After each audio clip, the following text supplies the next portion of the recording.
Brad Williams, Frugal Finance, Medicare Part A, overview and how it works. What is Medicare Part A? Medicare Part A is a key element of the federal health insurance program available to seniors and certain eligible individuals. It primarily helps with covering costs related to inpatient care at hospitals, skilled nursing facilities, and nursing homes. Additionally, it covers services like hospice care and some home health care.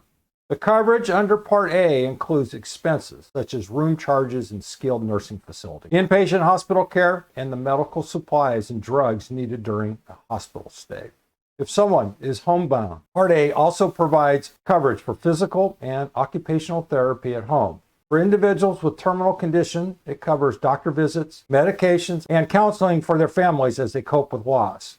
Key points to remember: Medicare Part A helps cover hospital stays, skilled nursing facility care, hospice care, and home health services. Most individuals qualify for Part A without paying premium, as they or their spouses have paid into Medicare through payroll taxes during their working years. Those who haven't begun collecting Social Security by age 65 must actively sign up for Medicare through various methods, such as online, by phone, or at a Social Security office. Part B. Part A does not cover certain services like basic custodial care in nursing homes for patients who don't require medical care. Understanding Medicare Part A? Medicare Part A is also referred to as hospital insurance because it covers inpatient hospital stays, care in skilled nursing facilities, nursing homes, and some home health services. People who have worked with and paid Medicare taxes or whose spouses have typically don't pay premiums for Part A after turning 65. This is because they've already contributed through the 1.45% Medicare payroll tax on wages throughout their careers. However, if an individual didn't pay into the Medicare system, they will need to pay premiums up to $518 per month in 2025.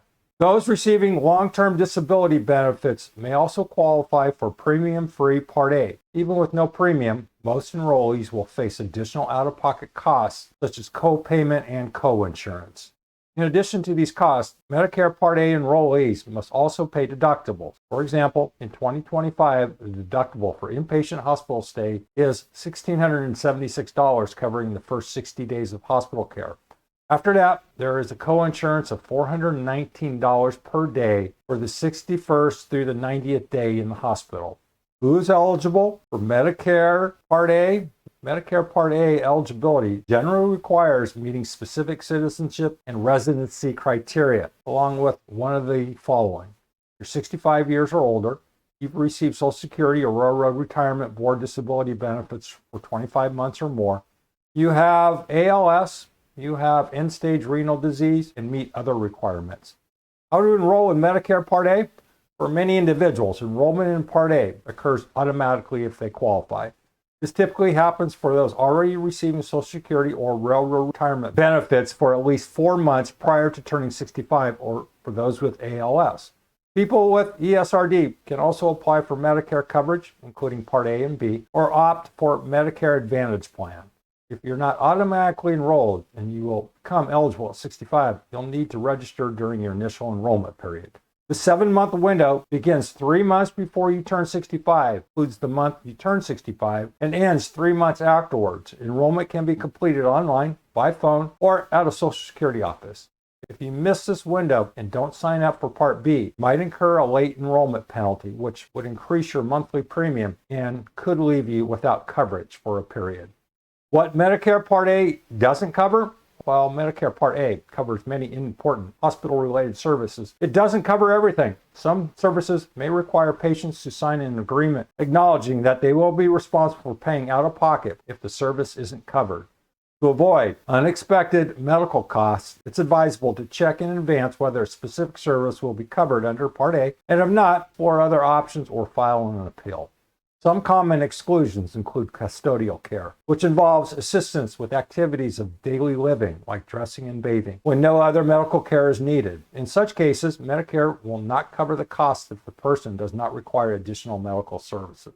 Cost of Medicare Part A For most people, Medicare Part A doesn't require a monthly premium because they've paid into the system via payroll taxes. For those who haven't, the monthly premium in 2024 can reach up to $505. Even with or without a premium, enrollees will be responsible for additional costs like copayments, coinsurance, and deductibles. Additional insurance beyond Medicare Part A? While Medicare Part A covers many aspects of hospital and nursing care, it doesn't include coverage for all healthcare needs. Services like dental care, vision care, doctor visits, and prescription medication are generally not included. To cover these needs, you might need additional insurance such as Medicare Part B, a Medicare Advantage plan, or separate dental and vision policy. Comment if you have any questions relating to Medicare Part A. Brad Williams, Frugal Finance. Thanks for watching. Hope that helped. See you soon.